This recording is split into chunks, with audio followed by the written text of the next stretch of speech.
Hello everyone. So we're going to talk about the course syllabus, which is a document that has our policies and course information in it. So I have a copy of it here. This is a printed copy. You'll be able to access this on e-learning when you go under the Content tab and then click on the Student Start Here module, and you'll find this document. That's the course syllabus, and it will look a little bit nicer than this because I have this printed off where it didn't format everything really well, but on your version everything's going to be fluid with no page separation, so it'll just look nicer. Also, the section number here, don't worry about that. If it's different than the section you're in, I'm using the same video for all of my courses. The syllabi are basically the same aside from that. Okay, so the first thing I want to point out, up at the top here you have my contact information and also my office hours. That's a big part of this, very important part of this.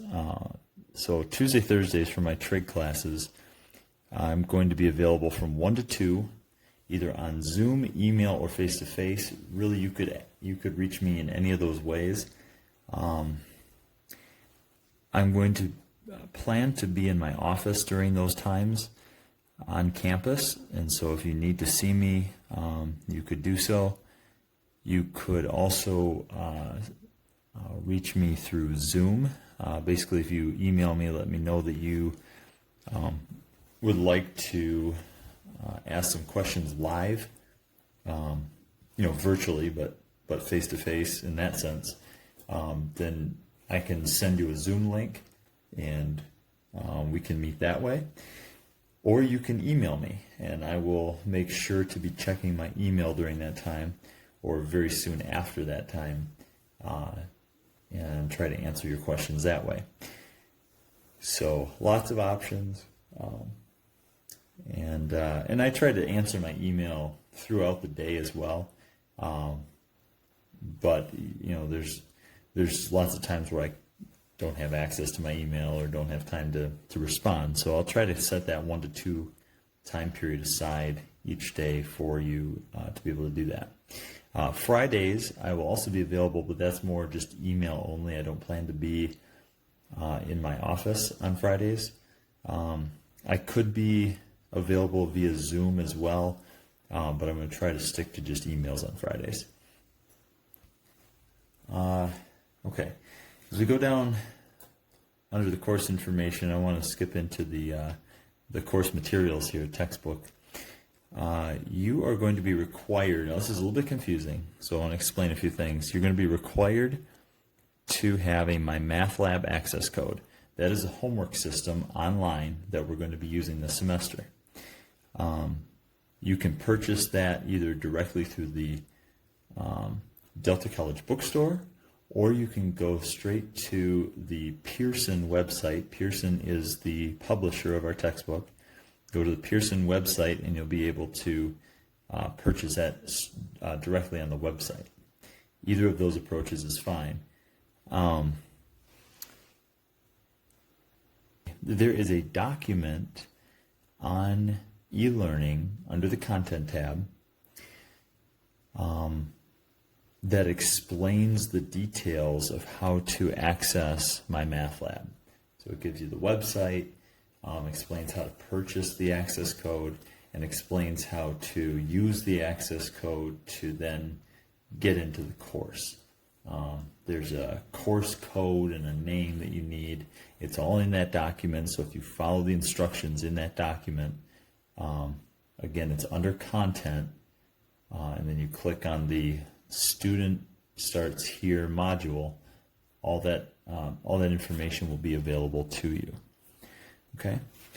In addition to that, I have on here as recommended but optional the actual hard copy of the textbook. It's Trigonometry by Lyle Hornsby, Schneider, and Daniels, and it is the 11th edition. This textbook in hard copy is not required because you have access to it on the MyMathLab website. And so anytime you need it, you can get it there. However, many people, like myself, prefer to have a paper copy of a book. I like reading from one better than reading off a screen, and I don't prefer to have all the windows open, trying to do my work and scanning back and forth, clicking back and forth between windows on my computer. And so I prefer to have the hard copy. If you prefer to have the hard copy, you may purchase that as well. That's why it's recommended, but optional. It's really up to you. I think most of you probably will end up just getting the MyMathLab access code and using the textbook right from the website. That's fine. But I have it available for you if needed. You also need to purchase a graphing calculator. You can rent them. Delta College has a calculator rental service. It is first come, first serve. And if you're interested in that, you can send me an email. I'll try to get more information to you individually. And I feel like they decided to waive the fee for this semester. Don't quote me on that, but I think I heard that somewhere. So the rentals may be a good option for you if you don't need the calculator for a future course. But anyway, a graphing calculator is required, and you will need one that does not have a computer algebra system, a CAS on it. And those calculators are the TI-89s, some of the TI Inspires. Those are ones you cannot have. Okay, you would be able to use a TI-83 or 84. I tend to use the TI-84 Plus. Any of those will be fine. There are many Casio calculators I'm not as familiar with, but they're out there as well. Okay. Turning to the next page. Your grades are going to be assigned using this percentage grading scale. You're going to have all of your assignments fit into a category that weighs 25% of your final grade, and then each of your 3 tests will count as another 25% of your overall grade. The tests, obviously, there's just one test 1 and one test 2 and one test 3. In the assignments category, however, there are many, many assignments. All of your MyMathLab assignments are going to be factored in there. Any quizzes that we might do will be factored in there. Attendance, participation, any other things that I can come up with, worksheets, whatever. Everything else will be in this assignments category, and it all gets combined together. And then you have your 3 tests. Okay. I do round all grades to the nearest 0.1%, just so that's clear right off the bat. I try not to, round things too much, so I try to keep everything to the nearest 0.1%. This simple percentage grading scale will be also used to give you letter grades. Okay, it's a pretty standard scale. Let's see.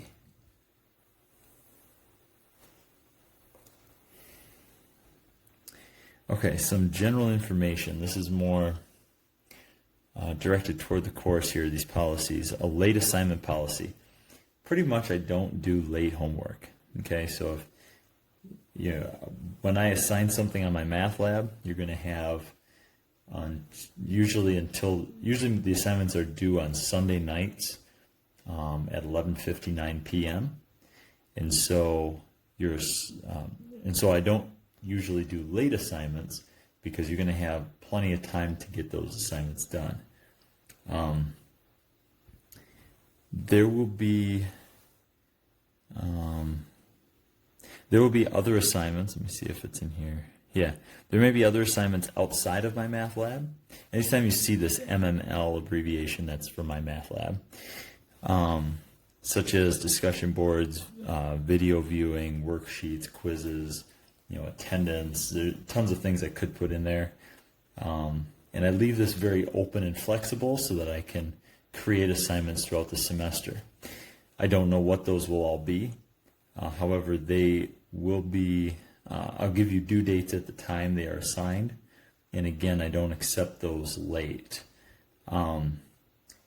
I understand things happen. You can't always get your assignments done or can't get them in on time. If you don't get them in on time, you do get a 0. However, and the last sentence here says, since I do not accept late work, some of the points in the assignments category will count as bonus points at the end of the semester. Okay, so basically what I do, a lot of instructors will drop your lowest grades, okay, maybe 10%. That's what I used to do, but the reason I don't like to drop your grades is because the people who actually did earn points on those assignments lose those points. And so instead what I do is I count them as bonus or extra credit, okay? And so what happens is if you miss them, if you get zeros on them, it doesn't hurt you. But if you actually scored points on them, then you get to keep those points. Okay, so it actually ends up being better mathematically than dropping your lowest grades. I do not set a predetermined number of points that I drop or that I make bonus, but I anticipate approximately 10% will be counted as bonus. Okay, I can't always get it to be exactly 10%, just the way the points work out, but I try to get close to 10%. In other words, or maybe slightly above. At the end of the semester, your assignment's grade could contain up to 111%. Okay, so if you get every problem right and every point on the assignments category, you could get around 111% at the end of the semester. Okay, so that kind of explains that. If you have questions about that, it can be a bit confusing. I'll try to explain it further or more as we get on towards the end of the semester, but if you have questions, let me know and I can try to send you some clarification. Okay, so we also have 3 tests in the class. The tests each cover approximately 1/3 of the course material. Now, just like the assignments, I don't accept those late. Tests have to be taken on the day that they're assigned, and the test dates I'll come to when I get to the schedule. They're all predetermined. I typically make the tests available around 8 o'clock in the morning, and then have them due later in the evening, probably 11:59, right before midnight on the day that it's assigned. But you'll be able to take it at your own convenience during that day. So there shouldn't be really any reason why you wouldn't be able to access the test and get that completed. Okay, so I don't do late tests or makeup tests. You just have to be there. Well, not be there, but you have to actually complete the test on the day the test is given. I also do not typically offer any extra credit assignments because I believe that extra credit often takes away from learning the actual course material, takes your focus away from that. However, I do, like I said before, I do count 10% of your homework points or your assignment points as extra credit essentially at the end of the semester. A couple other things I want to mention. We use e-learning quite extensively. You'll be in the content tab, you'll be in the grades tab. All your grades go on e-learning. Videos for classes will be on e-learning under content. So lots of things are on e-learning. The only things really that I don't put on e-learning will be my math lab assignments, which are a different website. But everything else, make sure that you're familiar with e-learning, you're using it every day, and make sure you're also checking your Delta email on a very regular basis, because I will communicate to you any updates or changes via email, and it always goes to your Delta email. So I would check that minimum once a day, but probably multiple times a day. I have mine go right to my phone, and I can check it anytime new emails come in. So please be very diligent with checking your email. Finally, I want to go over the course schedule with you. Of course, our course is a shortened class. It only runs from October 26th, I believe, is the first day, and it ends the normal time in mid-December. So because it's a 7.5 week course, there's actually 8 weeks, but then there's a half week for Thanksgiving. We're going to be putting probably about double the amount of sections in each week as I normally would in a full semester course, but that's to be expected with a sped up course. What you'll see here on the schedule is each section of the textbook that we're going to cover each week is listed in this middle column. My plan is that we'll cover these. You'll watch videos on these sections each week, and then you'll have my math lab assignments to do for each section. Those assignments will be due at the end of the week.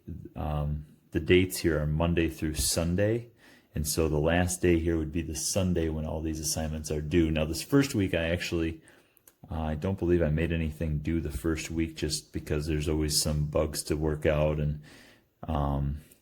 people get delayed in getting things set up. And so the first week material is all going to be due on the second Sunday, which is the 8th, I believe, as well as the second week worth of stuff.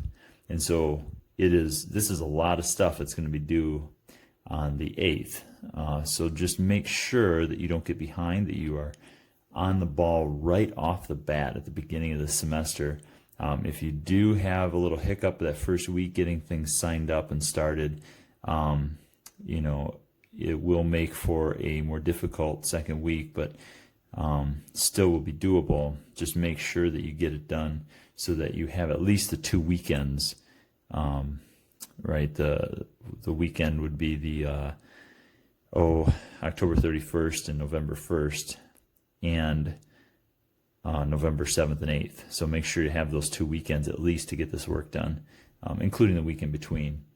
And that should be plenty of time to get through that. A lot of this stuff will be fairly short, even though they look like long, a lot of sections. But and then after that, it should be 1 week at a time. The third week is going to be a test already as well. So right at the beginning of that third week. So we just do 4 class periods and then a test basically. So your first test will be on Tuesday the 10th of November. And then on the back page,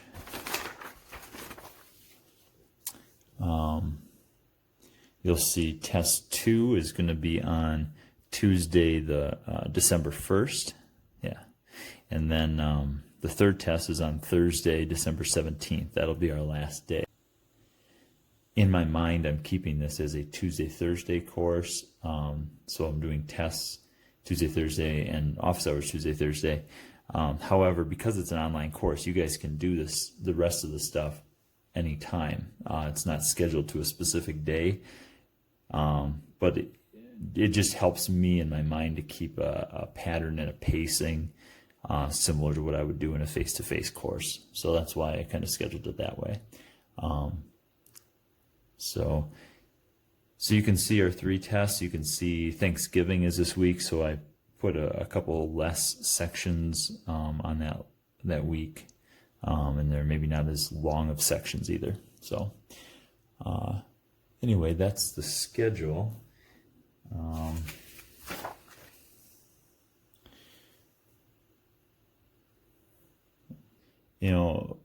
If something were to happen, I know I didn't put much in here about attendance, but I want to mention something about attendance. I realize that people get sick, stuff happens. There's not really the same kind of attendance in an online class as there would be in a face-to-face class. Attendance will be taken typically by viewing videos, the videos that I post, and completing the homework. If you do tend to be absent from class, when I say absent, I mean not participating in watching the videos or doing the homework, and that continues for a period of time, say a week or two, I will consider dropping you from the course due to lack of attendance. And so it's a little bit different than in an online course than a face-to-face, but that's kind of how I'm going to work that out. But please do, if something were to happen and you were to get sick, or a loved one passes, or for whatever reason you have to take some time away from the course, please let me know so that I can work with you, so I don't just think that you've disappeared from the course. I'm